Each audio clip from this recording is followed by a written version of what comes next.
O mga crayfish, mag-check tayo ng buried ngayon, no? November 5. Kailangan natin siya. 1. Bigyan mo. 1. Up. Ito. Dahil ko dalawa to. 1. Ito ko. To, ito malapit na to magpisa, oh. Mag-drop, oh. Ang isang linggo na lang to. Reko. To. Kana, to. Malapit na yun. Ito. Ay, huwag kayong pumitik.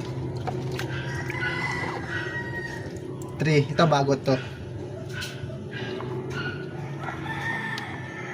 4. Ito, matagal na rin to. Medyo orange na eh. Ito. 4. Oops. 5. Ito, matagal na rin. Mga 2 linggo na lang to. 6. 7. 7 nga. Ay, 8. Yung dalawa sila. 7. Ito, no? Tsaka 8. Aray ko. 8. O, walang metlog natin. Patay mo na.